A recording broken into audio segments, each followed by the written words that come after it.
So welcome to the Medicine of the Horse show, where we are all about raising the bar to help us humans more consciously partner with horse to help each other heal, grow, and elevate our lives. And today I'm so honored and excited to have our guest speaker today, Stormy May.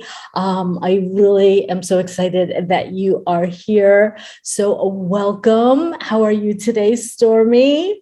Thank you. I'm doing wonderful and so honored to be asked to be here. Yeah, I think what you're doing in the horse world is so needed. We just need to listen to each other. We need to highlight people that we think are on good paths, and you're doing that. So thank you.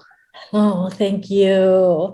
And before we dive into our amazing topic of a true partnership, where Stormy's going to share her wisdom and guidance in this arena, I wanted to share her amazing bio with the listeners today.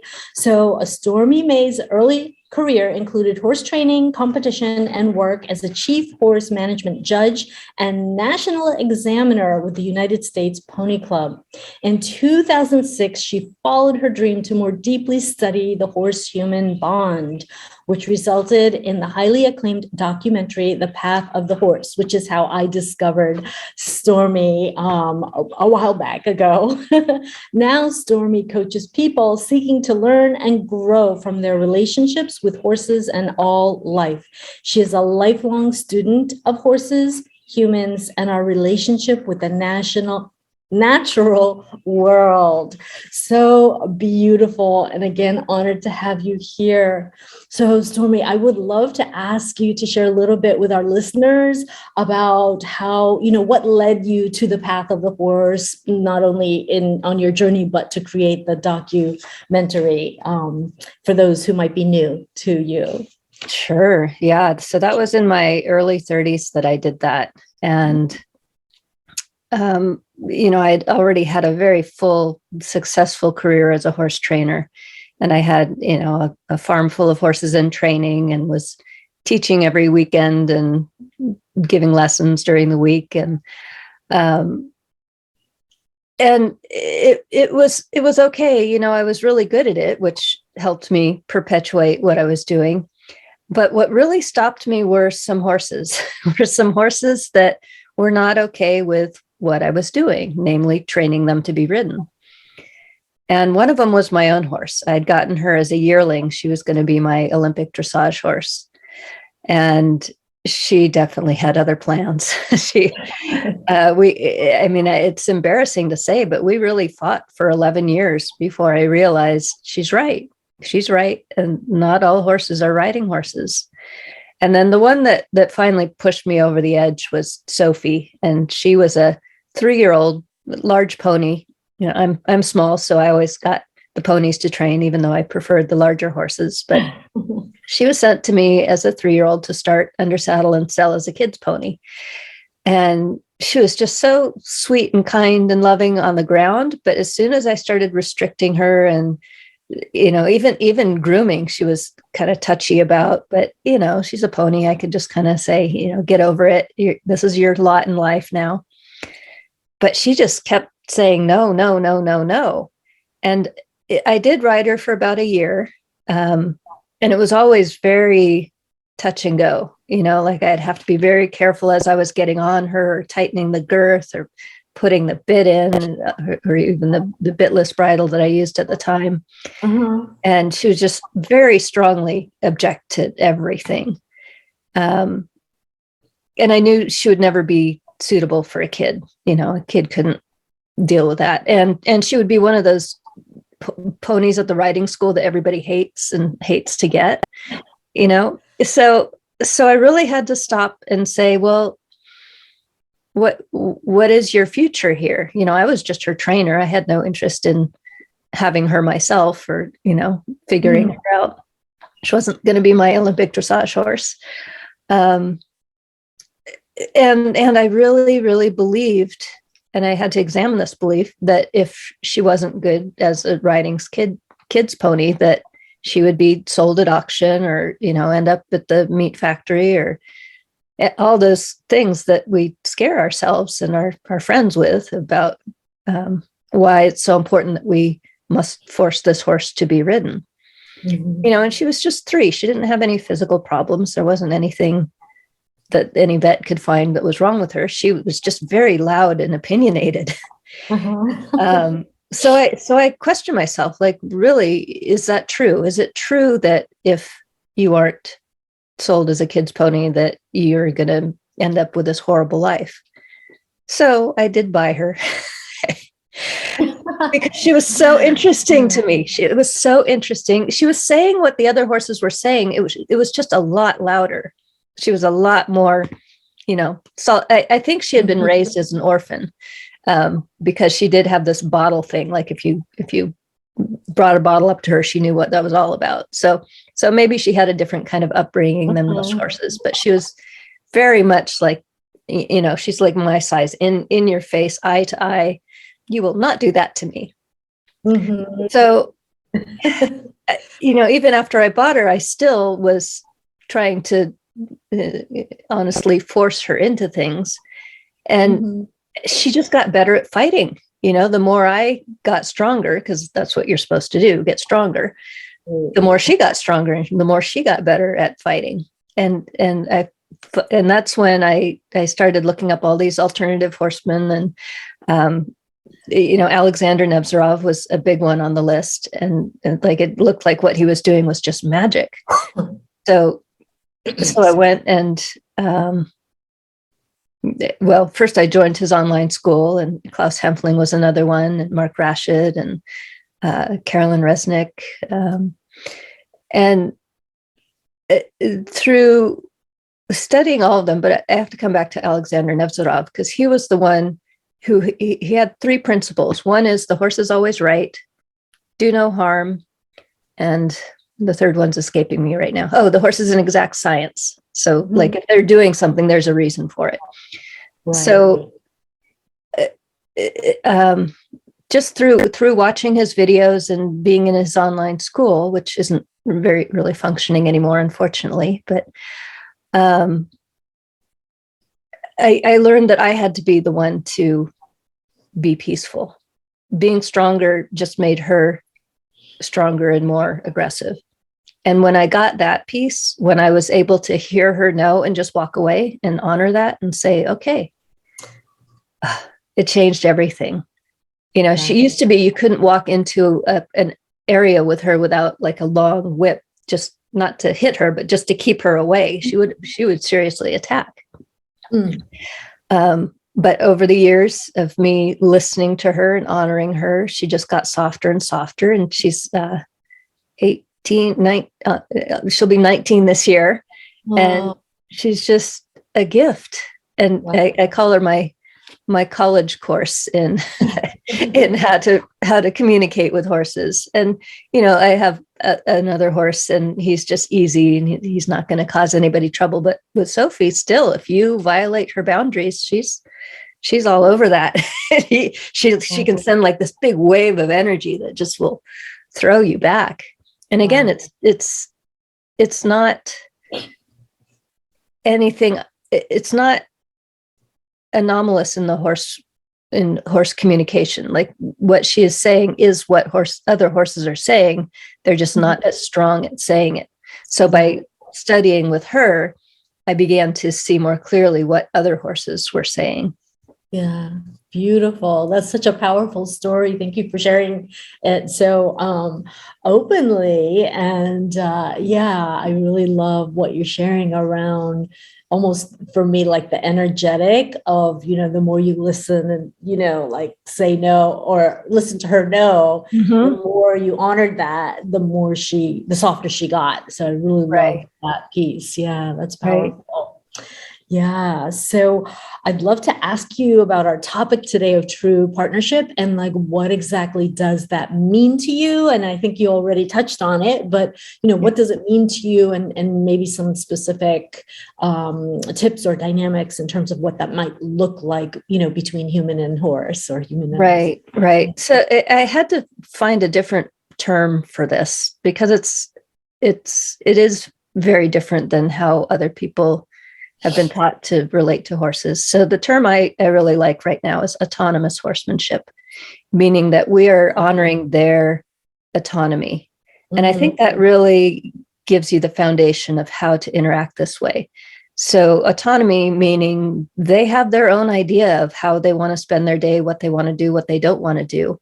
Yeah. And honestly, the second you put a rope on a horse, especially one that's already been trained to give to pressure, you've lost autonomy. There is no autonomy anymore. Yeah. And honestly, you can't really have true autonomy with a domestic horse that's in your care, because they do depend on you. I mean, it's like an autonomous child. Like a child can't really be autonomous because they're still dependent on you for food and care.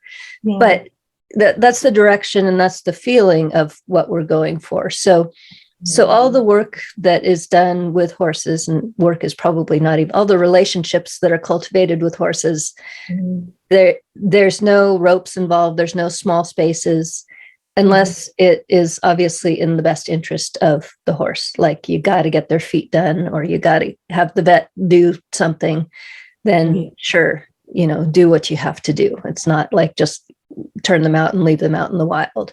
Right. But people don't even get that, because it's so, you look at most, even if you go to a toy store, horses are sold with saddles and bridles on them already. It's crazy. There's, we have this cultural myth that horses are here for us to do with as we want. Right. And that really needs to be re-examined, especially if you want what I would call a true partnership. You don't rope your partner. You don't, pull on your partner's halter if they're not doing what you want. So a true partnership or autonomous horsemanship has to start with the horse in the natural environment, like that, with their friends and freedom to choose whether to be with you or not be with you. Yeah. I love that. And it's interesting. I hope you don't mind that I just share, like I had a flash of going, this is years ago, I went to Italy to visit my sister at the time who was there. And of course, my one, request was wanting to go horseback riding in Italy, wherever I went.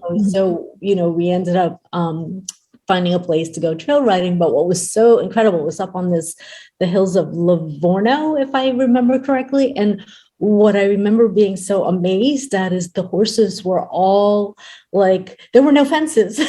And they came to the barn and, we still rode. And at that time I was way less conscious myself around all of this. But I remember just being in awe that they just came and went freely to the barn, and they still carried us and we rode them, whatever. But it was like this complete, like they had that complete freedom to just, there were no fences. I think they used food to call it and all that, but I was just amazed at that. But anyway, for some reason that image, came through. But I love what you're saying about the autonomous piece. And I really can feel the direction that you are heading with that. Right. And it's interesting you mentioned food, because that's another way that we manipulate horses without feeling like we're, these evil people. But so if you had been in that situation and there hadn't been food and you rode them with no saddles and bridles, I would say, great. That seems like consent. But, as soon as the saddle goes on, as soon as the bridle goes on, it's still, they lose some of their voice. Right. And we don't even know, because that's what we're so conditioned to. It's like, oh, this is a bomb-proof horse. Wow, this horse is so, you could put a kid on him. But it wasn't until I met Alexander Nevzorov's horses, who had been treated differently, that I saw that that's not what a horse is. It really isn't. It's what we condition them to be, and it's what we expect them to be. But meeting a true empowered horse who can freely say, yes, get on my back, or don't get on my back, or get off now. Right. It's so different. And, I have people all the time that want to argue, like my horse loves being ridden. He puts his head in the halter and opens his mouth for the bit. And, maybe, I don't know, I haven't met all the horses. It's probably conditioned behavior. I know horses that open their mouth for the bit because they don't want it knocking their teeth, and they know they have to have it anyway, so they might as well. They're so forgiving. Yeah. But it's not true autonomy. It's not a true partnership if you need that. Yeah. No, that makes total sense. So, I'd love to also maybe hear a story of someone that you've worked with and how applying some of your, tools and whatnot has helped shift or improve their relationship, or another story of your own, if you like, whatever. Yeah. So I love teaching now. I love teaching, and it's pretty much all online, people all around the world, all parts of the world. And they come to me because they want this special magic communication with their horses. My main course is called Compassionate Communication with Horses. Mm-hmm. So they're not coming to me to learn how to ride better. They're coming to me to learn how to communicate with their horse. And it's so beautiful because the people, through coming to me because of their horses, they have a whole new shifted perspective of life. Beautiful. Able to accept life as it is, accept their other family members. I mean, one woman, she said, this is much cheaper than a divorce. I could say it completely saved her marriage. It was nothing about her husband. At the beginning of our course, she's like, oh yeah, he's just an a-hole. And by the end, he was really a sweet guy, The ripple effect, right? Yeah, exactly. So it's like the horses are leading us to better human relationships, better being more ourselves, more authentic ourselves, the more we can give them freedom and autonomy and honor their voices, listen to their voices. We realize it's kind of like everybody's a horse. Everybody has their own point of view. Everybody's right, given their circumstances and what led them to this moment. Yeah. So by wanting to understand a horse and coming to that understanding through presence, through your own self-work, through acceptance, and an acceptance doesn't mean you don't have a mission, you aren't going to change the world. I certainly am on that path. Mm-hmm. But it has to start with complete acceptance of things as they are right now. Yeah. And just this deep knowing that there's this greater mystery that we're all part of, that, it's almost like it opens up through our love for the horse and our love for this individual horse that we own, that we want to understand. And yes, we probably got the horse because we had these dreams of riding off into the sunset. Mm-hmm. But there's so many horses that are just not okay with that. Mm-hmm. And in the past, it was kind of just fine, just get the bigger bit, get the stronger trainer, send them off for this or that. But now, people are starting to see, like watching The Path of the Horse and other things like that there might be a different way. And then they probably swing too far to the other end and get scared of or intimidated by their horse because mm-hmm. they don't have their own power in place. But then as we work together, we can find this place within each person where boundaries are fine. Mm-hmm. Boundaries are fine and they're important, mm-hmm. but the listening is so important, and the accepting of others as they are. I want to tell this story. I don't tell this story much because I don't think I'm good at telling it, but it really is a key thing for me.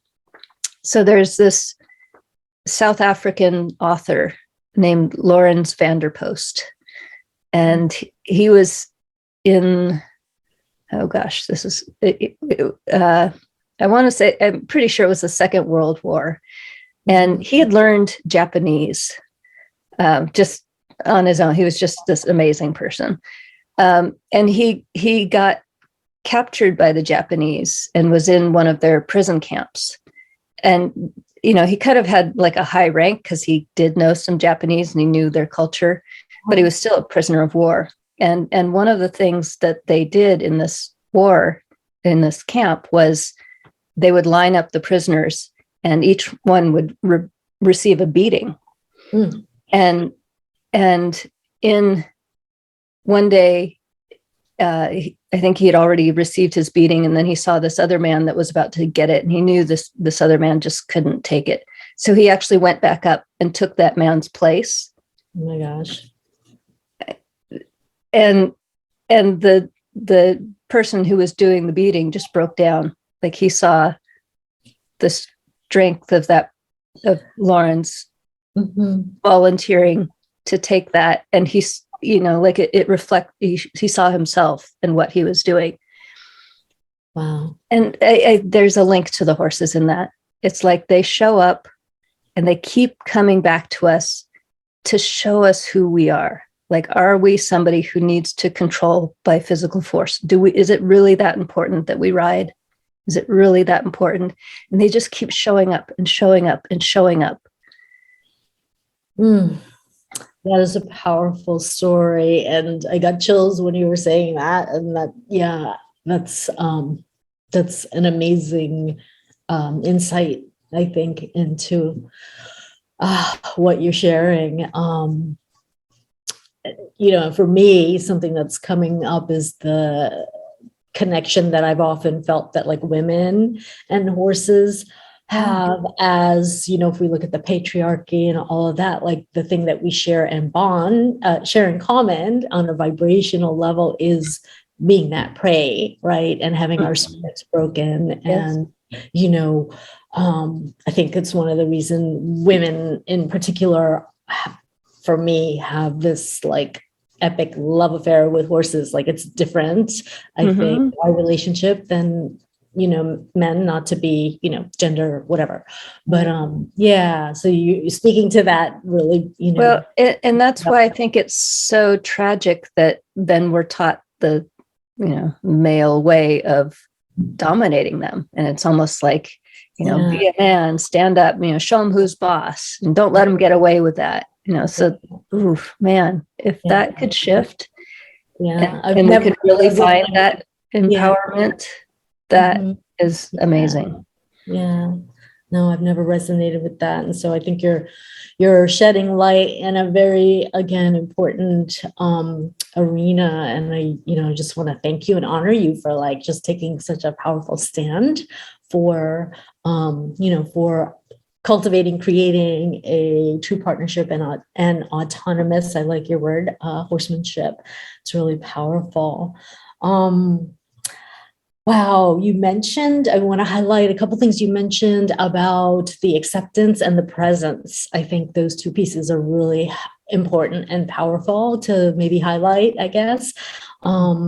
And I really agree that acceptance is that first piece before we can, like, change anything. That's our baseline. We have to acknowledge that. So I think that's so powerful that you shared that. And the presence piece, I'd love to hear a little bit more on. And I know you have a special gift for our listeners around that. And I'd love to hear how you feel that affects our, our relationships, both whether it's with the horses, our relationships, life, our environment, whatever it is, right? Yeah, it's key. It's absolutely key to really understand presence. And whenever I start out with a new group or a new client, we always talk about what is presence. And I'll ask them to give me examples of when they thought they were present.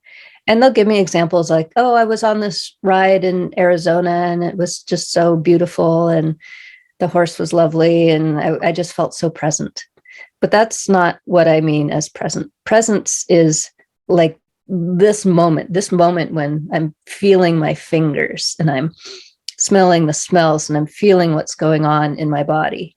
So the way that I'm using presence, it's coming into this place where there's no judgment. There's not even I like this or I don't like this. It's just, oh, this, you're smelling a flower. Oh, it smells like this. And then you say, oh, I love that smell. It reminds me of blah, blah, blah, blah, blah. And then you're out of presence. So presence, it comes and goes. You can only be in it for a tiny moment, and then your thoughts just take you out, which is fine. That's just the way we operate. And just knowing that is important. So that leads to the free gift, which I have an audio series called Awakening with Animals. And that's the first track of this. And it goes into this distinction of what actually is presence and how to use it to quiet our thinking mind, to get into what is actually happening versus our thoughts and commentary and conditioning about what's happening. I mean, even the feelings for the most part are not presence. They're our response to our thoughts, like, oh, I have this pain. Oh, that's horrible. Oh, I'm going to have to go to that's not presence. That moment when you felt the sensation, that's presence. But the second you label it as good, bad, whatever, that's not presence anymore. So, and that was my key with Sophie, the pony, because she just wanted to bite my head off. She just turns into a dragon. And, she's never actually bitten or kicked me. She has other people. But for me, I just got so present. And I realized, okay, she's not biting me right now. She's not biting me right now. like I had to really be there in that moment with her, without making up all these stories of what she's going to do in the future. And that was a key to turning things around with her. Wow. Powerful, powerful. So if I'm hearing you correctly, that moment, if you will, or moments of presence include the acceptance, right? And the non-judgment. So exactly. If you're truly in presence, there's no commentary. There's no good, bad, whatever. The second you get into judgment about a thing or non-acceptance, you shouldn't have done that. That's just not presence. Yeah. Or even if it's a good thing, it's still not presence. Right. And I love that. What made me think of your, I think you said it was called compassionate communication course or training, that for me, that non-judgment and that acceptance is bringing in the compassion and sort of that being that neutral observer, I guess, and not judging that. So I really love what you're sharing. I think it's powerful. And it's a skill. It's not just some talent that some people have. It's like, I mean, I wish this were the fundamental thing that was taught in schools. We would have such better lives. Yeah. This was one of the courses, is how to be present, stay present, use presence in creating the life that you want to live.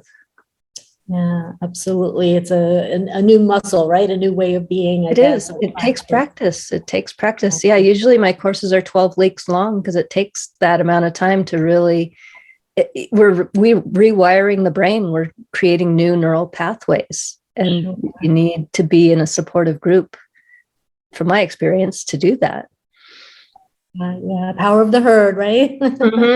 Yeah, beautiful, beautiful. I love that. So this is so powerful.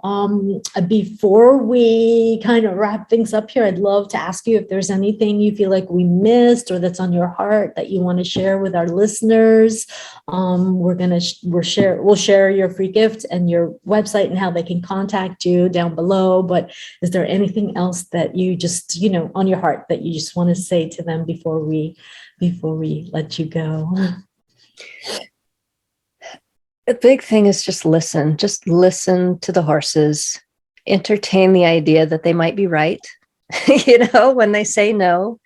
And it's magical that the more you honor the no, the more they accept and want to be with you. We're told, if you're picking out the horse's foot, don't let him put it down, don't let him get away. What if you do? What if by you letting them have their hoof when they're feeling unbalanced, then next time they'll give it to you more easily because they trust that if they're feeling scared, you're going to give it back to them. Yeah, I love that. It kind of makes me think of how I unlearned a lot of my vet school thing. Not that there wasn't a place for some of it, but I unlearned a lot of that. The more I got into the holistic approaches, I was unlearning the allopathic, even though there's a place for everything. But yeah, I hear what you're saying, and I think that's so powerful. So thank you so much, Stormy. It's just really been such a joy and an honor to have you join us in this event. And I'm sure the listeners will be taking you up on your free gift. And again, I'll be sharing where they can find you and connect with you down below. So just, deep bow and namaste. And thank you for, doing the amazing work that you're doing for the horses and for, really for me, just expanding and elevating our relationships, period, like you said, with life through the magic and for me, the medicine of the horse. So thank you so much. Thank you. Back at you. Hey, thank you.